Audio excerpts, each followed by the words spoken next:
Grab your candles and gather round, friends, for another episode of Ghoulish and Foolish. Ooh.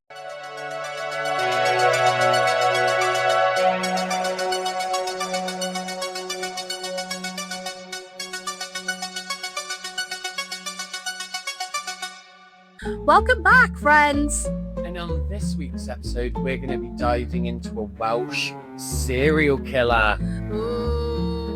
This is going to be Amy's favourite topic because she is obsessed with true crime. I am. So I thought you were going to say I'm obsessed with whales then. I was going to lie, because I'm not that.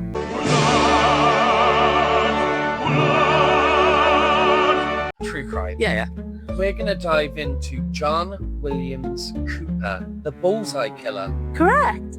So what we've done, the way we're going to kind of break it down is we'll give you we've done like a character profile on him. So we'll just like give you some background information. We will kind of mention what he was, known for, but then we'll go into more detail the further in that we go. Just to establish at the beginning, I'm not sure if any of you have seen the Pembrokeshire Murders on ITV. I recommend you watch it. You haven't watched it yet? No, not yet. You just did different research. Yeah. So, John William Cooper, as Vanity said, I can't stop myself. So he was born in 1944 in Milford Haven, Pembrokeshire, convicted of multiple crimes including murder, burglary, and rape. Okay, pause there. For anyone that doesn't know and doesn't live in Wales, we'll get Glass to put a map up here. Pembrokeshire is like southwest, isn't it? Yeah. Past Swansea. Past Swansea, down by Tenby, if anyone goes to Tenby. Yeah, Tenby. Love Tenby.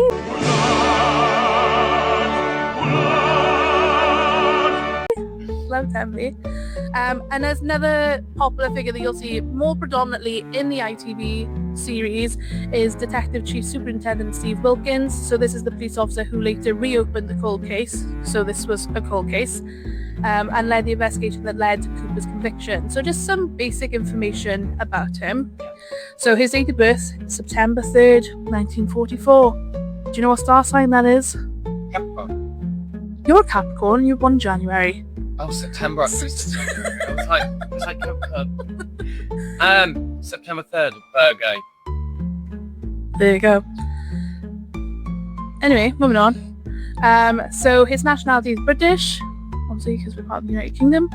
The criminal nicknames, so the Bullseye Killer or the Coastal Path Killer. Okay. I think the Bullseye is a bit more snappy. I like the Bullseye Killer, and it's ironic. Yeah. But you'll find out why. Yeah. We go on in I also think like media-wise, like it's more catchy, isn't it, than the Coastal Path Killer. If it was the Coastal Killer, Yeah. I would have preferred that. Yeah. Because I think Coastal Killer, like, it's semi-alliteration. Yeah, I know what you mean. But yeah, no. Okay, so his occupation, so before his criminal career, he was a farm labourer, oil refinery worker, and later then unemployed. And then a murderer. Then a murderer and a burglar. Personal life. He was married to Pat Cooper, who later died, had children who they reportedly said that he was abusive and controlling the home. His son, Adrian Cooper, who is featured also in the ITV series, testified against him in court, stating that he had violent tendencies and had a terrifying presence in the home. The family lived in the house cluttered with stolen goods. John kept many of his burglary trophies hidden. They say a lot of, like, murderers, obviously, there's not much from the research I did of his early childhood. Yeah. But with most serial killers, you find, like, Jeffrey Dahmer and all that, when you look back, they had tendencies from being a kid of, like, it usually starts with small animals. Yeah, like Jeffrey Dahmer's dad had it in the shed, didn't he? Like stuffing and cutting up animals. Yeah. But I just finished that on Netflix, by the way, Dahmer, if anyone's seen it. Crazy. I was crying in episode 6. You let me know down in the comments if you were crying as well. Oh my god, you need to. We're not going to talk about him, but I get what you mean. I don't really, like, not do research. It was... There wasn't much on his show, but, like, No. that shows, like, early tendencies Yeah. as well. Just like... I'm not saying everyone that's abusive is going to become a serial killer. Yeah. But there's psychological signs that kind of show it. Yeah. So we're now going to go on to the crimes. There is two key dates, in this. So 1985 in Scoverston Park, where there was a double murder of Richard and Helen Thomas. On the 22nd of December 1985, brother and sister Richard and Helen Thomas were shot. Their home, a mansion/farmhouse near Milford Haven, was set on fire, presumably to destroy any and all evidence. The bodies were found in the burnt house. Fire was likely used to mask forensic evidence, because obviously forensic evidence, like, you watch TV shows and people like burn off fingerprints and stuff. Or it's like when people are like assaulted and stuff, they say not to take a shower. Yeah. To get DNA off the body. Yeah. And then the next one is 1989 in Little Haven, a coastal path double murder of Peter and Gwenda Dixon. So, on June 29th, 1989, Peter and Gwenda Dixon, a couple from Oxfordshire on holiday, went for a walk along the Pembrokeshire coastal path and did not return. Dun dun dun. Their bodies were found tied, shot at close point-blank range. Before killing them, Cooper demanded their bank card and pins, then used the card to withdraw money. I think it's something sadistic to kill someone at point-blank range. Do you? Yeah, because killing them at point-blank range, you want to see it happen. They normally say it's a crime of passion, isn't it, when it's close proximity. It's more emotional. But he didn't know these people. They were on holiday. I mean, like, I think it's like, obviously he was unemployed, wasn't he? So Yeah. obviously he's asking for their bank. He's just desperate for money. I'd argue, though, that a majority of, like, murders, they are, like, point-blank range, isn't it? Unless, like, you're killing someone, like, poisoning someone over a long period of time is not, like, you know... No, yeah. It's not, what is it? It's not point-blank, it's, like, blunt force trauma, isn't it? Trauma. Yeah. Yeah. Trauma. Sorry. In 1996, the year I was born, there was assault and sexual violence. Cooper held a group of teenagers at gunpoint in Milford Haven, raped one girl and sexually assaulted another. In 1997, there was home invasions at gunpoint. A woman was bound and gagged but managed to escape. And there was, I think, it was never proven in the court case that we're going to go into later, but he wasn't convicted for them. But I think he was tied to about 22 burglaries, robberies over the years. Yeah. He's bad. Bad man. Looking at the dates, you tend to find with serial killers, I did like my university dissertation part bit on serial killers, and I've got a serial killer book. Yeah. The cool down time in between their kills tends to get shorter and shorter, and then they tend to amp it up and up. But with this guy, his first one was 1985, which was a double murder. Yeah. Then 89, another double murder. Yeah. Then there was no other murders. I think the girls, which were the assault and the woman that was tied up, would have eventually led to them, which would then have been in short succession. Yeah. But I think those girls and that woman were very lucky. Yeah. I just the thing is just, it's hard in there, especially, do you know what? Majority of serial killers were in the 70s and 80s. You don't really hear about them a lot now, but the 70s and 80s, you've got Ted Bundy, you've got Jeffrey Dahmer, Yeah. you've got John Wayne Gacy, Yeah. you've got the Midnight Killer, you've got Son of Sam. That's 5. Do you know any idea why? No, I just think it was just that's when it all came on thing, because that's when the FBI behavioral unit was brought in, and then they declared that they made a profile and they called it a serial killer. So obviously they were serial killers before, but it was an official thing. Yeah. Well, we'll do an episode if you're interested. Let us know. Do you want us to do an episode on the introduction of serial killers in the 80s as the heightened time of the most serial killers you know, and we'll select a few to just go into on a little bit. We do a little expose. on each of them. So I'm pretty sure that like, a lot of you, because they are like, not that I want to say it, but they are household names, and they. Yeah. And I think for like People have an affinity towards serial killers. Yeah, linking in a it. dark and macabre. Yeah, and linking it back to like here, like in Wales, there's not really a lot. Like there's been a couple of outrageous. Whoa! Outrageous that was. Anyway, Sorry. back on topic. There's been a couple of outrageous like murders or crimes. Like there was a woman who had her head cut off and it was left in a drain. In Ponty. Yeah. But I feel like There's a lot. Wales have a lot of one-take wonders. one take wonder. That's a great way to put it. But we have the Bullseye Killer. We do. We don't want him, but we have him, unfortunately. Yeah.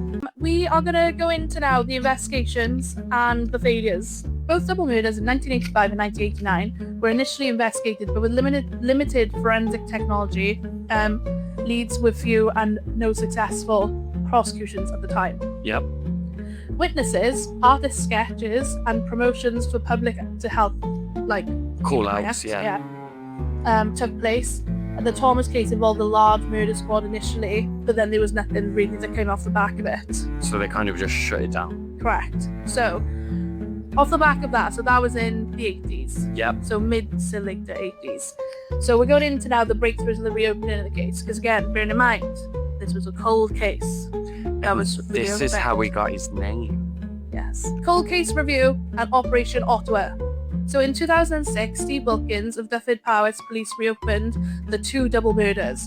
They used more advanced forensics tools, so like DNA, microscopic fibers, so on and so forth. There are many of them. If you care to look it up, there's a thing called Google or ChatGPT does a great job.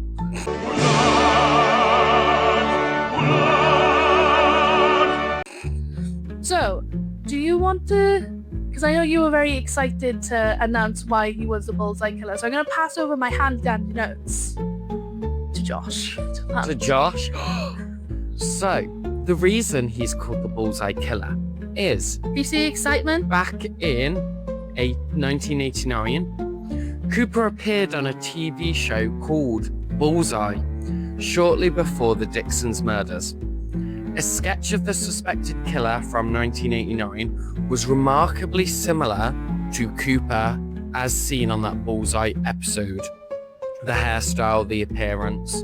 This then was later used in the trial, with them also using snippets from the episode of Bullseye in the trial. And it helped refocus the investigators on who to kind of like look at. Yes. So there's a bit of advice if you're gonna go around killing people. Don't go on a bloody TV show. Yeah, or change your appearance to go on it. Yeah. We're not actually condoning that. Just put that out there. We're not going to condone that. But like, I think it's the most stupid. Yeah. Stupid. It's like that new...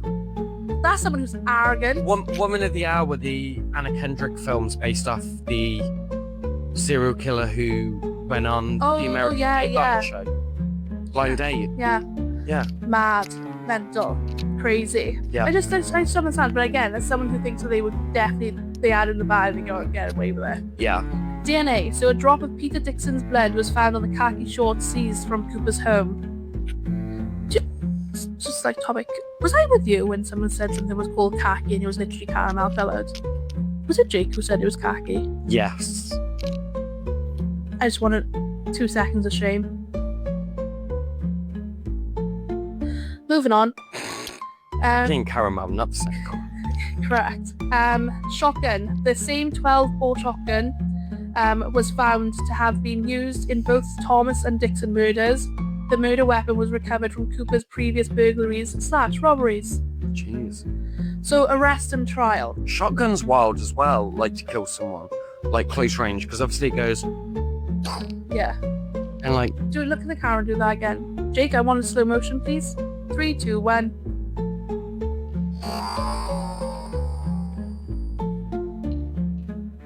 It does that. There we go. Thank you. You're welcome. So arrest and trial. So Cooper was arrested earlier for burglary and robbery, etc. in 1998, the year that I was born, and served 16 years. In 2009, once forensic review had given a new evidence, he was rearrested in relation to the murders. In 2011, he was convicted of 4 murders, the Thomas siblings and the Dixon couple, plus other violent crimes. He was given a whole life order, meaning no parole. Yep. And I think that's why they didn't need to bring in the 22 robberies they think he was tied to. Yeah. Because he was going to get life in prison anyway. I just feel like when it comes down to that, because I think that's a whole conversation in itself, isn't it? Like, you see so many, like, serial killers, for example, do so many horrific things, but they only get done for a couple of them. Yeah. And then, right, like, I understand your thought you're taking your strongest evidence. Yeah. I understand your thought process, but I understand why the families push as well, because they want to know that their relative has been, as much as he's getting like 16 years, like 16 life sentences or whatever it is, like, you want your one to count towards, and you want their name against that. Yeah. No, that makes sense. It is horrific, and I understand that, like, when these girls were attacked, that they weren't murdered, but they could have been. No, they could have been, yeah. And it's still life, like, altering. Oh yeah. Life changing. Like, they have to live through that. And like, I doubt that he was paying for counselling and stuff. Do you know what I mean? And I doubt the council did much. No, yeah. It's going off current day. But anyway, it's horrific. No, yeah. It is very horrific. So finally, we move on to the aftermath and the other unresolved aspects. So when Cooper went to trial, he denied the murders and appealed, but the appeals were refused, thank God. Yeah. You thought you were sneaky. But there were other suspicious / speculations that Cooper may have been involved in other unexplained deaths in the region. For example, a 77-year-old woman called Flo Evans, who died under suspicious circumstances in 1989, whom Cooper knew. However, no conclusive evidence has yet been linked to him and those. So there's a few that they still believe he's linked to, but they don't have evidence for it. Yeah. Do you think they'll reopen them even if he's got life? Doubt it. Do you think they should? Again, I think that links back to our previous one, isn't it? Yeah. It's like, if the families, do you know what I mean? It's still a cold case, and I understand that, but I just feel like there's a lot of... I feel like they wanted this aspect because there's a lot of resources going into investigating someone who's already going to be locked away for life. Yeah. I don't think they'll open it, but like, as a family member, I would want that. I'd want that conclusive. Yes. Yeah. I think it's hard, isn't it? Because you've got, like, you've lost a family member. You have to, like, live through that. It's also that fear of, is that person behind bars or are they still out there? Yeah. Like, I'd be happy, but I'd be happy with no, it wasn't him. Because then at least I have some answer. Yeah. Even if the answer wasn't what I wanted. Yeah. I think. Yeah. I think there's a lot of cold cases that need reopening. I agree. Do you know any that you would think of? No, not off the top of my head. Do you know what? I think there's a couple of cases at the moment, which I'm pretty sure I don't really need to say here, which you know probably what I'm on about, that have been ongoing. Reopen for a very long time, aka parents who took a child away to Portugal on a lovely holiday. Oh, yes. And I think this, as horrible as it is, because it's involved a child, I think there's a lot of money and a lot of resources going into something that's been going on for years, when those funds could have been given to these cold cases and they could have taken a lot of murderers off the streets. Yeah, no, I agree. But it's just, unfortunately, that's how it works. Crumbles. Yeah, that's how the cookie crumbles. So just to shout out ITV, not a sponsor. Yet. They've got some really, really good, like, so I like true crime stuff, so I like to watch a lot of documentaries about, like, actual things that happen. So, like, Netflix have, like, the Jeffrey Dahmer tapes, and there's, like, actual raw footage. Yeah. ITV have, like, the drama series of, like, real things that happen, aka the Pembrokeshire murders. I do highly suggest you go and watch it. Yeah. There was another one. I don't remember the name of it. I don't know if you've heard about it, though. It got that woman in it that do inside number 9. Yeah. And it's the episode that makes you cry. Oh, yeah. she's in it. She's like she's the mum. Okay. And it's basically the story about how she fought to change the law. So do you know like double jeopardy? So if someone goes to trial and they found like not guilty or like is acquitted, they can't be trialed for the same thing. It's about her story and why she took it through the court and how she got it changed, that if new evidence came forward, that person can be tried again. So basically, that's a really good story. We could probably talk about it, but her daughter was murdered by a bloke from the from a pub. Yeah. And he hid her body under the bath. Under the bath? Jeez. Do you know like one of them old baths where you just take the panel out, shoved her under there in a sack? Horrible bloke. Horrible boy. You horrible girl. And the police did a thorough search of the house on 3 occasions and didn't find the body. So her husband, they were going through a separation, but he moved back in, obviously had the house back, and they had a son, which is actually very sad. And the son was like, oh, the smell, blah, is really bad, it's getting worse. And the mother went up to be like, oh, I'll fix it. Went in the bath, and she's like, oh, and then she went over the bath and the smell, and she popped the thing out and she found her daughter under the bath. It is a great TV adaptation. I think I've sold it to you. Yeah. You should really watch it. It's so good. But it's like interesting how ITV do explain this. And it's like, obviously we sit here and we just like shit talk, to be honest. Yeah, it's like and we really talk about them, interesting to see like this not a film, so it's like hours and hours and hours of footage where they put a lot of details in that people tend to miss out. So I do think that you should go and watch the Pembrokeshire things on ITV. Yeah, starring Luke Evans. Luke Evans! Yeah. But as we come to the end of our episode, we want to know from you, the fans, what type of things do you want to see us do? Do you want more serial killer episodes? Do you want horror movie reviews? Do you want, what are some of the other ideas? An episode on demons, ghosts, cults. Do you want us to go out in the world and do some more ghost hunting? Let us know below what you want to see, because our aim for Halloween week is to drop 5 episodes the week of Halloween. Woohoo! So we need your help to get that going. We need you to tell us what you want to see, what's going to make you tune in and excited. Yes. And what you can also let us know is, what would you like to see Josh Vanity dressed up as? Yeah, my aim is to do a different look every week, so that's why I'm the Bride of Frankenstein this week. I know, you probably all clicked on, you're like, wow. Obviously, if you didn't read the title of this video, you were probably like, wow, they're talking about Frankenstein. Psych. Next time, read the video. But, doesn't... I was going to say he, they, them. He, they, them. Doesn't it? Great. Doesn't that look great? And then let us know as well, do you want for a Halloween episode me to paint Amy and Amy to be in drag for the episode? I mean... Let us know. Sure. We'll do a whole episode. We'll do a whole episode of Amy painting me, and then me painting Amy and record it. See if they can put me in drag. Yeah. Okay. Or we can do one where we dress as characters. You just have to vote on who. Yeah, we'll put a poll up on Instagram. Yeah. Like our Halloween one.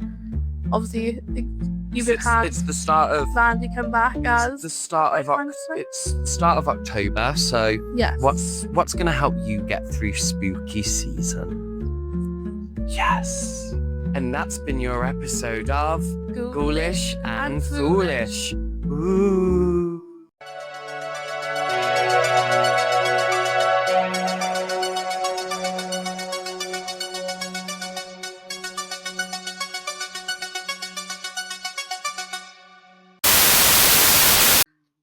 Bye. Bye.